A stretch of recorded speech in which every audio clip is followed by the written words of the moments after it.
Congresswoman Jervil Luistro, ang Woman of the Hour. Yes. Ang galing mag-preside. Pinuri si Congresswoman Luistro doon sa orderly conduct.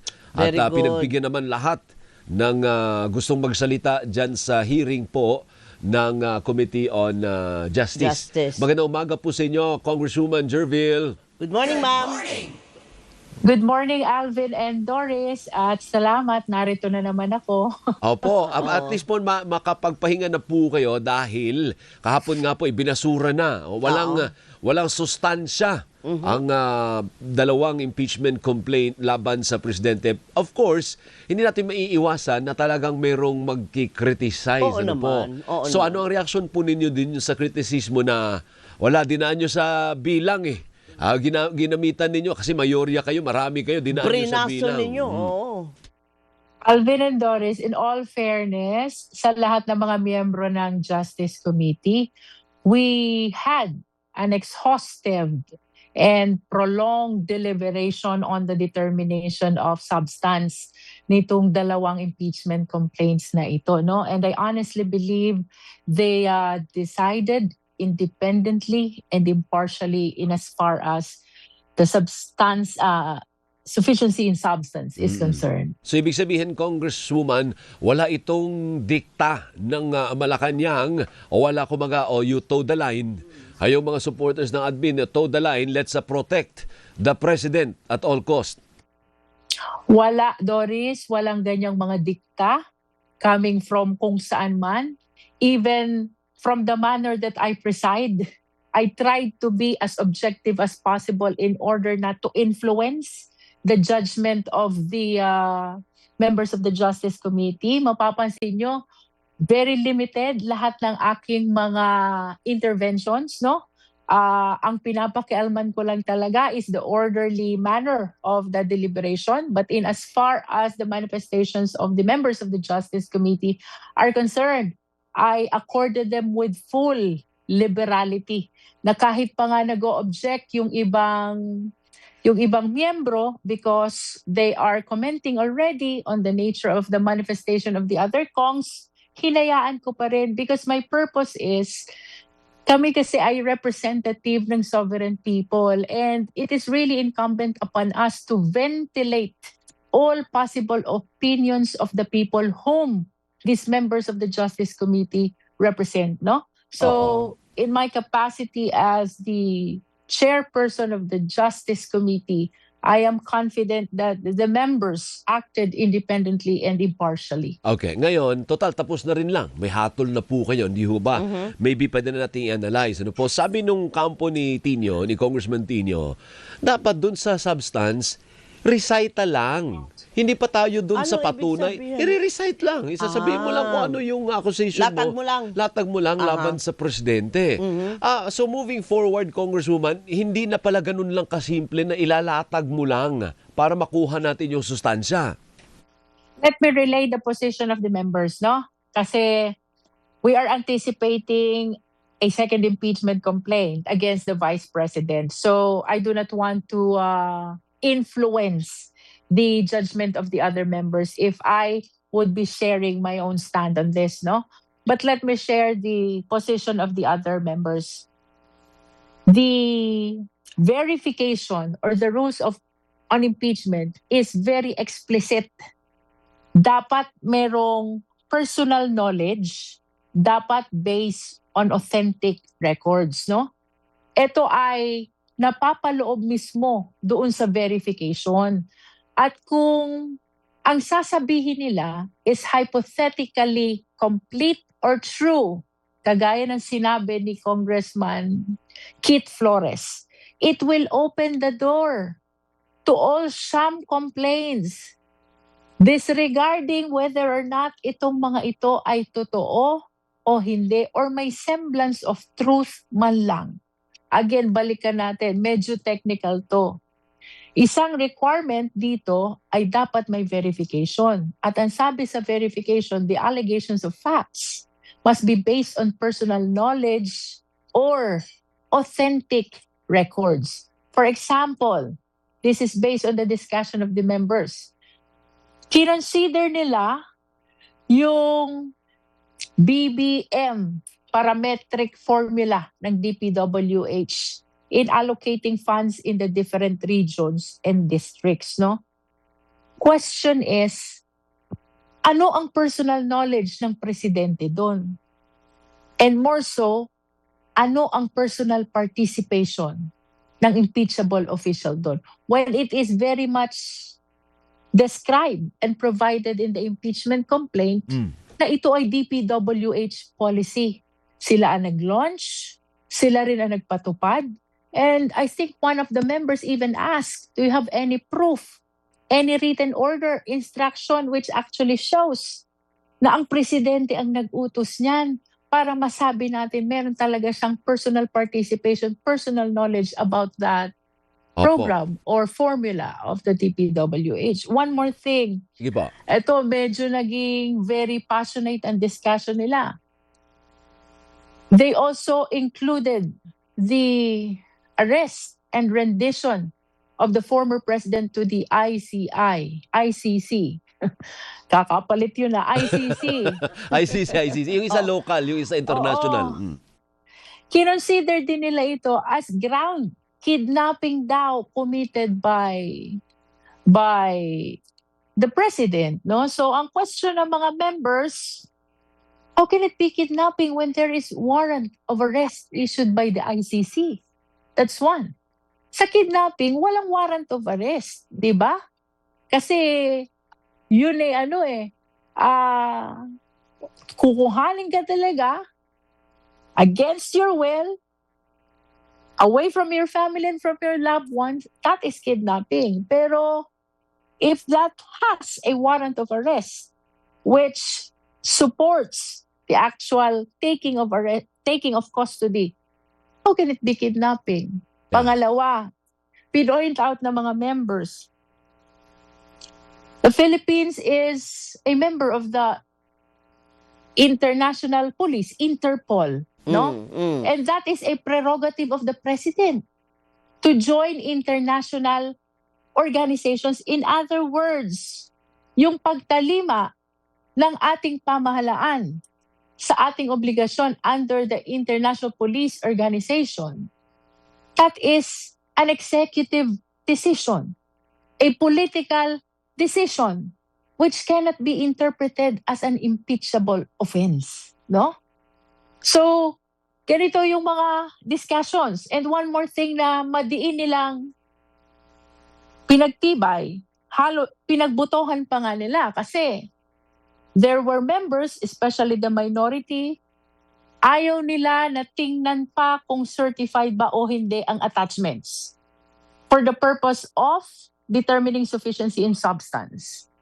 Inobjectan yan ng mga members ng Justice Committee because they believe that checking whether the attachments are certified or not is necessary for you to be able to determine if there is sufficiency in substance, no? Ang nanalo ay yung nagsabi na dapat tingnan kung authenticated.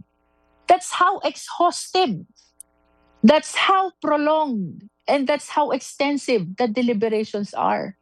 And that is why I am really of the opinion that we were able to ventilate all possible issues which guided the members to decide really independently and impartially. Okay. Rewind lang ako, ma'am. So ano ang pwede nating sabihin na hindi lang ibinasura, deads na?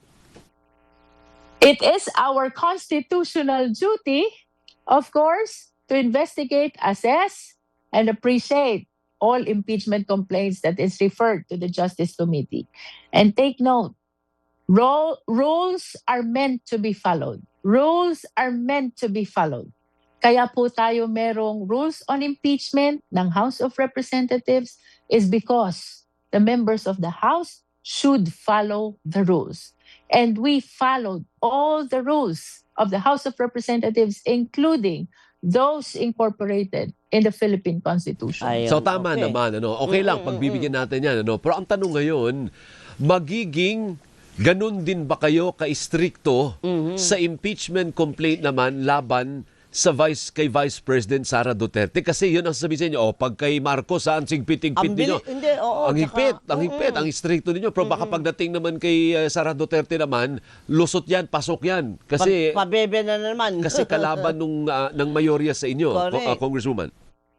Definitely, Alvin and Doris, no? Kung anong nakita nyo doon sa determination of form and substance ng mga impeachment complaints laban kay PBBM, it will be the same standard, the same manner, the same procedure that we will be adopting if or when these impeachment complaints against the Vice President are referred to the Justice Committee.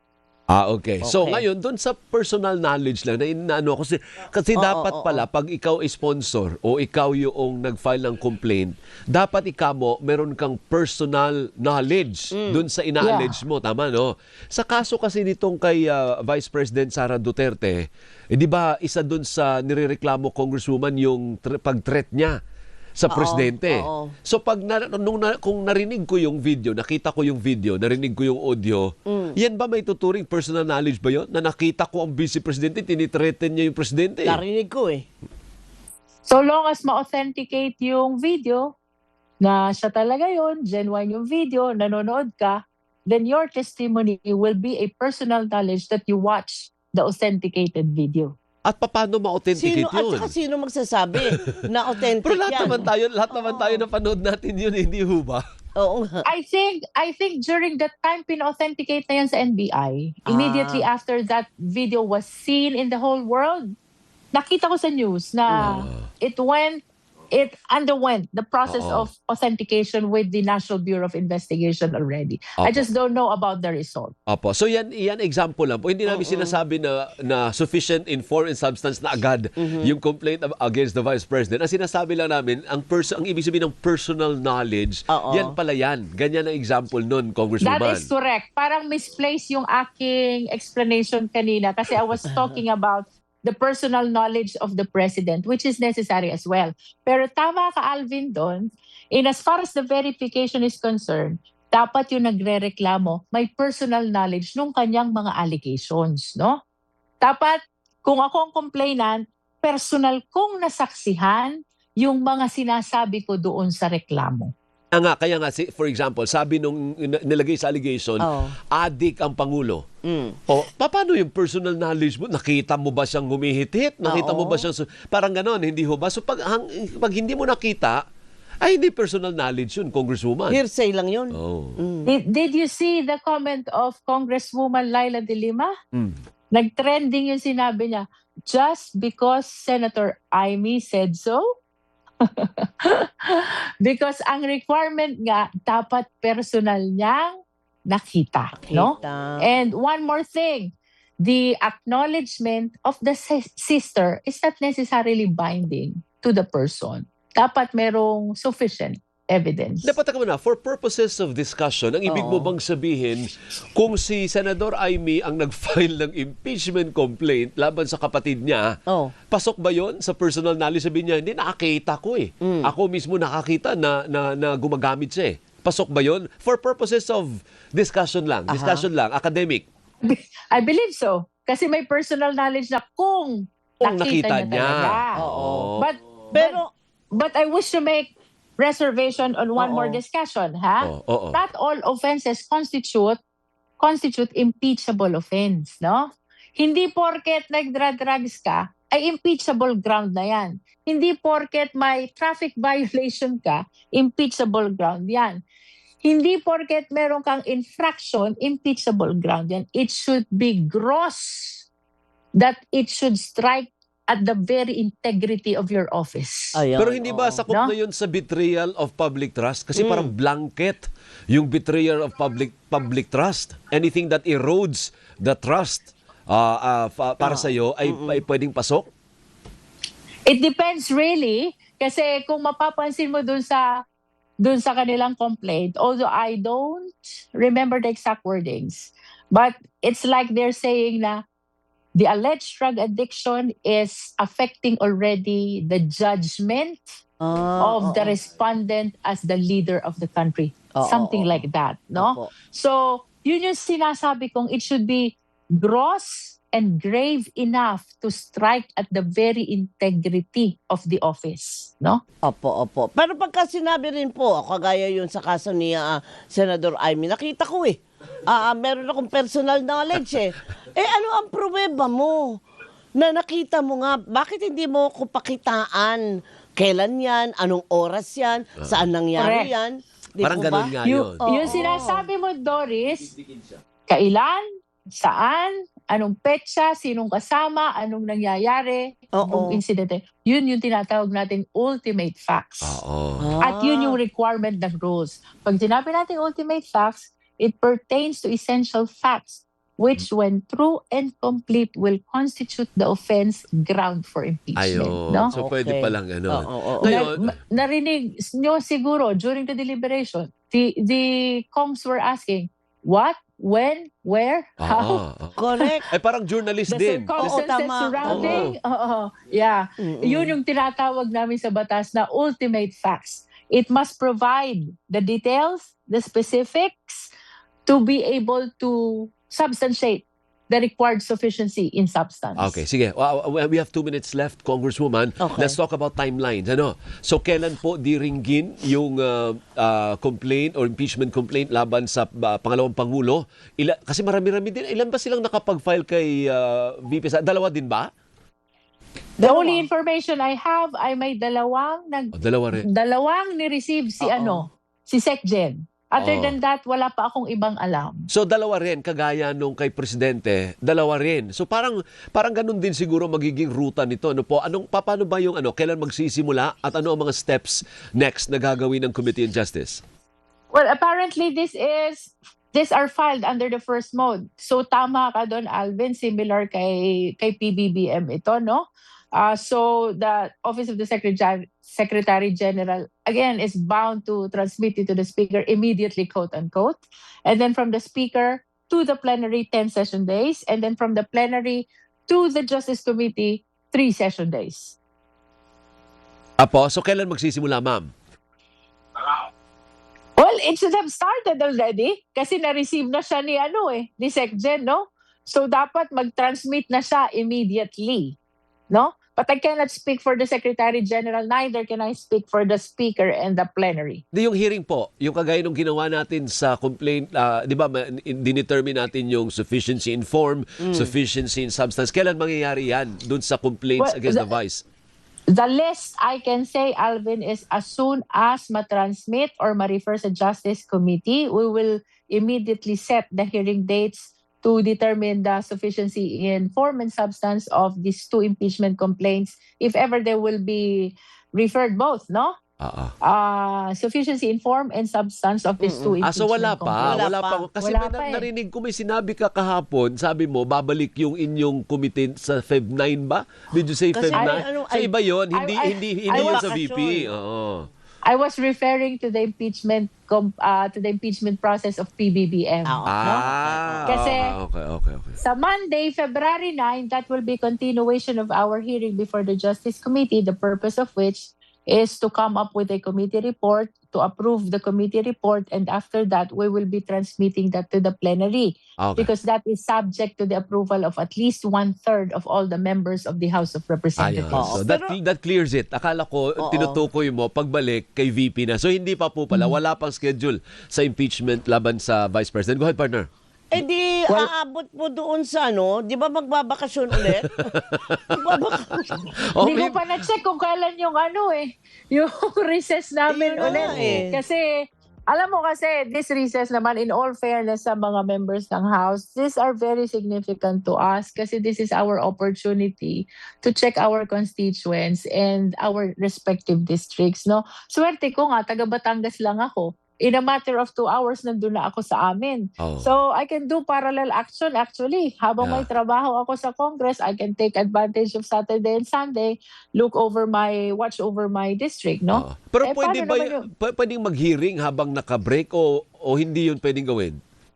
Pwede, so long as it is with the permission of the Speaker, no? Yun pala eh. Ang problema ko lang doon, Alvin, is kung magsushoot pa rin ba siya doon sa definition ng Supreme Court. Ayun Remember lang. the Supreme Court defined session day as as calendar day so long as the House of Representatives has a session. Definitely, pagka-recess, walang session ng plenary. Ayan nga. But if ayan. you're asking about the committees, if we can continue with our inquiry, you remember, during the past recess, ang daming mga committees na nagtutuloy-tuloy sa kanilang inquiry. Oh. But for purposes of the Justice Committee, siguro pag-aaralan ko muna. Kasi Sige. baka hindi siya pumasok doon sa definition ng session day. May part 2 pa ulit tayo pag napag-aralan na ni Congresswoman. Ayan, Thank you, oo. Kong. Maraming salamat. Nabuhay po kayo. Thank you, ma'am. Thank you. Good morning. Good morning. And all the Thank you. viewers and followers, of course. Thank you. Thank you Mabuhay. si Congresswoman Jervy Luis Trupo yan, ikalawang distrito ng Batangas. So, paano may GCMM kang Lucky Listener?